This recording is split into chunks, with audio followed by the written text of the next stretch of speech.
get, the less nitric oxide we make through the nitric oxide synthase, meaning that the older you get, the less efficient you become at converting arginine into nitric oxide.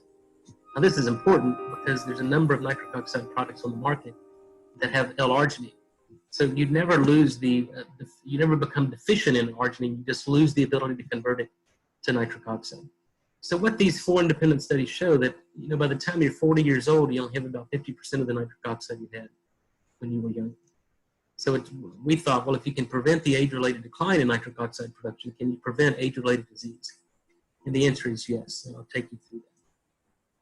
So when you become deficient in nitric oxide, or you lose the ability to produce nitric oxide through either pathway, these are the clinical consequences. You develop high blood pressure, you develop sexual dysfunction, vascular dementia, Alzheimer's, diabetes, peripheral artery disease, small vessel disease, things like Raynaud's syndrome, atherosclerosis, blood clotting disorders, acute respiratory distress syndrome, heart failure, kidney injury, immune dysfunction, again, susceptibility to infections.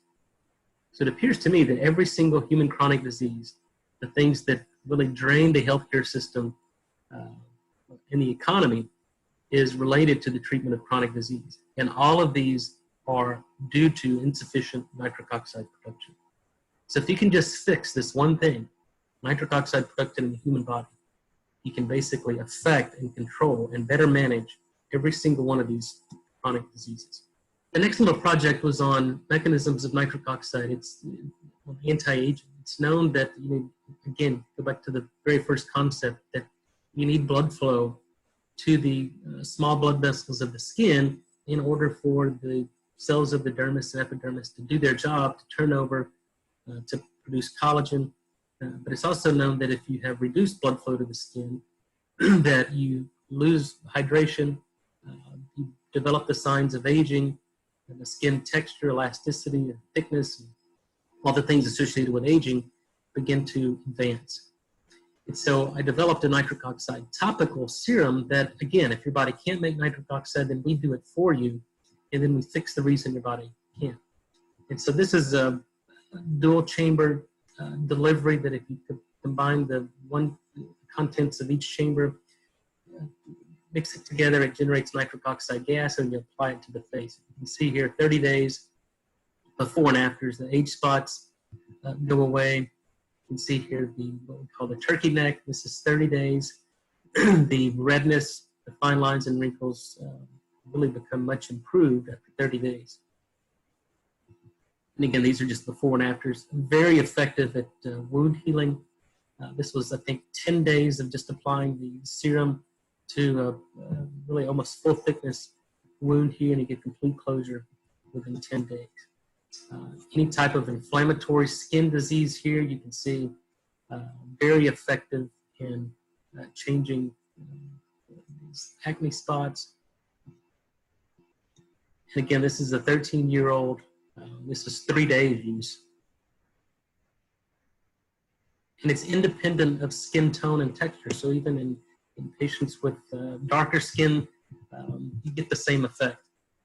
So nitric oxide is really agnostic to the skin type. The underlying physiology is exactly the same. So understanding all that, this was a 10-year journey, and then we had information that we could, okay, now that we understand how the human body makes nitric oxide, we understand what goes wrong with people who can't make it, now we can fix it. So our kind of milestones and objectives were to provide an exogenous source of NO. So if your body can't make nitric oxide, then we have to do it for you. We have to rescue that until we can actually fix the reason your body can't make it. And this is technology we developed, I guess, over 10 years ago in an orally disintegrating tablet. That if you put the lozenge in your mouth, and you put a nitric oxide analyzer in there, you can see that it releases nitric oxide. So clear, verifiable, quantifiable nitric oxide release. There's no other technology in the world that does this. We get peak plasma concentrations within 20 minutes. This was a double-blind, placebo-controlled study out of the Hypertension Institute in Nashville. And you can see here that if we take patients with an elevation in blood pressure, give them one lozenge, within 20 minutes, both their systolic and diastolic pressures become significantly lower. 60 minutes later, there's a further significant reduction in both systolic and diastolic blood pressure. where a placebo had no effect. In looking at what's called flow-mediated dilatation or endothelial function, we see 4 hours later that a 15 to 20% improvement in endothelial function. This demonstrates that we've recoupled the nitric oxide synthase enzyme and basically improved the body's own ability to make nitric oxide. So again, provide an exogenous source of NO, which we do through the lozenge. That's bioactive because we can see a reduction in blood pressure within 20 minutes, but fixing the underlying problem of endothelial dysfunction. And just to show that it's bioactive, that 10 minutes after the lozenge is placed in the mouth, we see a 13% increase in blood vessel diameter. And this is in the carotid artery of the neck. And this 13% increase in blood vessel diameter causes a 34% increase in blood flow. So if you remember back from how I started the lecture, that decreased blood flow, SPECT scans of the brain show inability to perfuse certain regions of the brain. So if we're increasing the blood flow to the brain by 34% within 10 minutes, you can imagine that the SPECT scans will improve, cognition improves, neurological disease improves simply by restoration of blood flow. And this was a study by Ernst Schwartz in Los Angeles, taking pre-hypertensive patients, a double-blind placebo-controlled study. And in 30 days, we took pre-hypertensive patients and made them normotensive by giving them 1 lozenge twice a day. In fact, 30 days later, we saw a 12 millimeter reduction in systolic pressure, 6 millimeter reduction in diastolic, highly significant reduction. Placebo, there was no effect. No change in heart rate. The 6-minute walk test, the patients on the nitric oxide lozenge were able to walk significantly further, demonstrating a functional improvement of the heart. Placebo, no effect. And the quality of life questionnaire, both the physical and mental composite score, those taking the lozenge showed a significant improvement in quality of life parameters. This is some cool kind of imagery using thermography. This is a 49-year-old female chronic smoker with Raynaud's syndrome. That's a microvascular disease characterized by cold hands, cold feet. And you can see 10 minutes after taking the lozenge, we open up the small vessels, perfuse the digits, and most importantly, you get complete symptomatic relief of the Raynaud's and the pain and coldness associated with this disorder.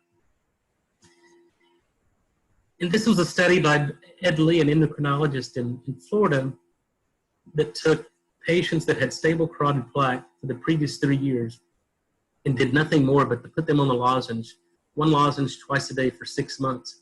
After 6 months, came back and observed that their carotid plaque had decreased by 11%. So 11% plaque regression in 6 months. Very impressive results. And then I'll take you through really a very important and probably the most gratifying thing I've done in collaboration with some physicians at Texas Children's Hospital.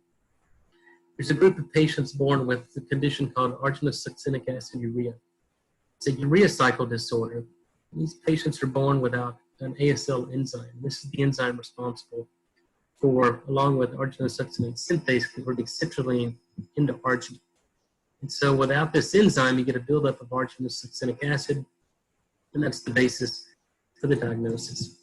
So an underlying inborn error in metabolism, urea cycle disorder, their primary clinical presentation is hyperammonemia, but the physicians noticed a number of collateral symptoms seemingly unrelated to the underlying hyperammonemia, the neurological urea cycle disorder.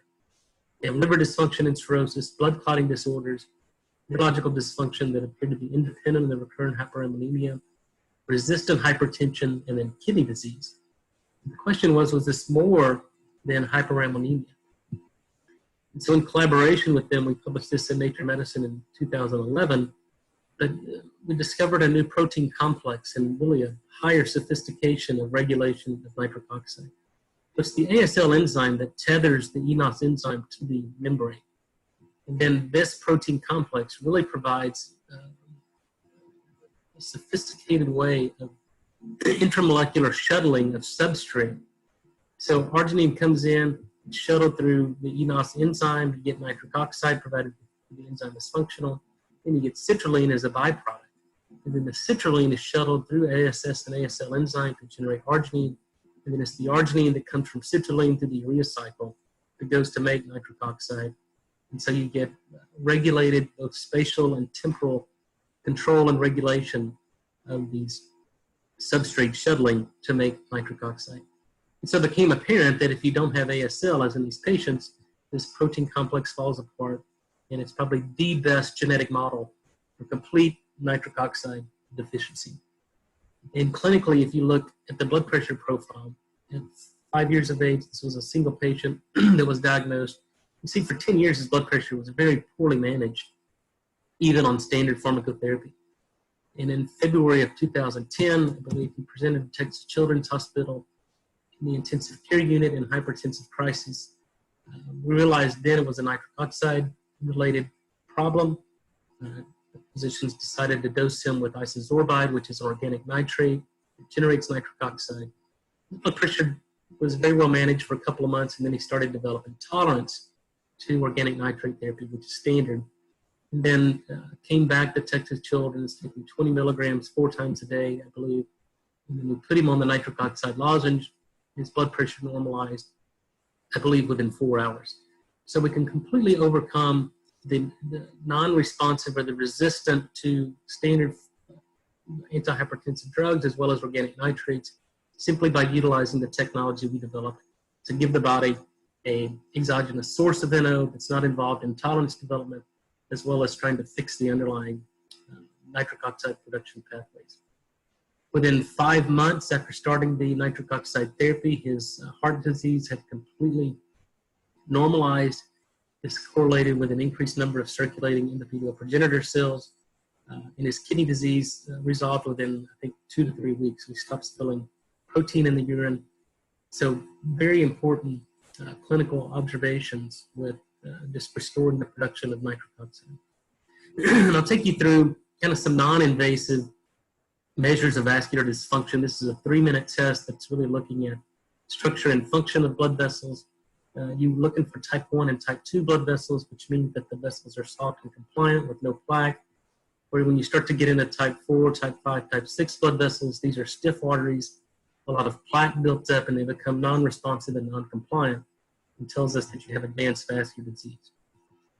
And so if you just take these patients now, this is a 74-year-old female that had type 5 blood vessels. 90 days later, with the nitric oxide lozenge, we turn her into type 1 blood vessels. So in 3 months, basically corroborating study the observations by Headley that you can change the vascular structure and function by restoring nitric oxide production.